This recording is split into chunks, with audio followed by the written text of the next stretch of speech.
নমস্কাৰ বন্ধুসকল, স্বাগতম জনাইছোঁ মোৰ ইউটিউব চেনেল RJ ষ্টাডি পইণ্টলৈ। মই শ্ৰী ৰাজীৱ দাস আৰু আপোনালোকৰ মাজলৈ লৈ আহিছোঁ হিষ্ট্ৰীৰ কিছুমান প্ৰশ্ন, যিকেইটা প্ৰশ্ন বিভিন্ন কম্পিটিটিভ এক্সামত আহিব পাৰে। মই হিষ্ট্ৰী কুৱেশ্যনসমূহ আৰম্ভ কৰিছোঁ প্ৰাচীন হিষ্ট্ৰীৰ পৰা, এনচিয়েণ্ট হিষ্ট্ৰীৰ পৰা আৰম্ভ কৰি মডাৰ্ণ হিষ্ট্ৰীলৈকে প্ৰশ্নসমূহ কৰি আহিম।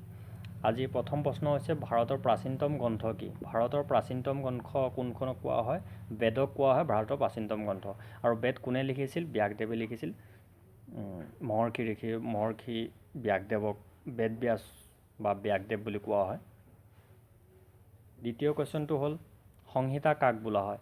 বেদৰ চাৰিটা ভাগ ঋগ্বেদ, যজুৰ্বেদ, সামবেদ আৰু অৰ্থবেদ। এই চাৰিটা বেদক একেলগে কি বুলি কোৱা হয়? সংহিতা বুলি কোৱা হয়। ইয়াৰ পিছৰ প্ৰশ্নটো হ'ল full form of AD. AD full form কি? এডি আমি আগৰ যদি কোনোবা এটা চনৰ বিষয়ে লিখোঁ, বহুতো ক্ষেত্ৰত আমি চনৰ আগত এডি লিখিব লগা হয়। এডিৰ আচল অৰ্থটো হ'ল এনো ডমিনি। এনো ডমিনি সেইটো বছৰক কোৱা হয় যিটো বছৰত যীশুখ্ৰীষ্টৰ জন্ম হৈছিল। অসমীয়াত যেনেকৈ আমি খ্ৰীষ্টাব্দ বুলি কওঁ, বা তাৰ আগৰখিনি খ্ৰীষ্টপূৰ্ব, যীশুখ্ৰীষ্ট যেতিয়া জন্ম হৈছিল তাৰ আগৰখিনি আমি খ্ৰীষ্টপূৰ্ব বুলি কওঁ। ঠিক তেনেকৈ ইংৰাজীত আগৰখিনি BC বুলি কোৱা হয়। আৰু যিটো বছৰত যীশুখ্ৰীষ্ট জন্ম হৈছিলে সেইটো বছৰত যদি কোনোবা এটা ঘটনাক আমি বৰ্ণনা কৰিব যাওঁ তেতিয়া এডি বুলি কয়, এনো ডমিনি। এডিৰ ফুল ফৰ্ম হ'ল এনো ডমিনি। ইয়াৰ পিছৰ প্ৰশ্নটো হ'ল অৰ্থশাস্ত্ৰৰ লেখক কোন? অৰ্থশাস্ত্ৰৰ লেখক হ'ল কৌটিল্য। আৰু কৌটিল্যৰ আন এটা নাম আহিব পাৰে, কৌটিল্যৰ আন এটা নাম হ'ল চাণক্য। পুৰাতত্ত্বশাস্ত্ৰৰ পিতামহ বুলি কাক কোৱা হয়? পুৰাতত্ত্বশাস্ত্ৰ অৰ্থাৎ আৰ্কিঅ'লজিৰ পিতামহ বুলি কাক কোৱা হয়? আলেকজেণ্ডাৰ কানিংহামক কোৱা হয়। মানুহে সৰ্বপ্ৰথম কি ধাতুৰ ব্যৱহাৰ কৰিছিল? মানুহে সৰ্বপ্ৰথম আদিম মানুহসকলে যেতিয়া প্ৰথম ধাতু ব্যৱহাৰ কৰিছিলে, কি ধাতু ব্যৱহাৰ কৰিছিলে? তাম ধাতু ব্যৱহাৰ কৰিছিলে। প্ৰথম ধাতু হিচাপে তাম ধাতু ব্যৱহাৰ কৰিছিলে। আৰু ধাতুৰে তৈয়াৰী মানুহৰ প্ৰথম সামগ্ৰী আছিলে কুঠাৰ। পিছৰ প্ৰশ্নটো হ'ল হৰপ্পা কোনখন নদীৰ পাৰত অৱস্থিত? হৰপ্পা নামৰ চহৰখন কোনখন নদীৰ পাৰত অৱস্থিত আছে? হৰপ্পা আছে ৰাভি নদীৰ পাৰত। আৰু ৰাভি নদী ক'ত আছে? বৰ্তমানৰ পাকিস্তানত আছে।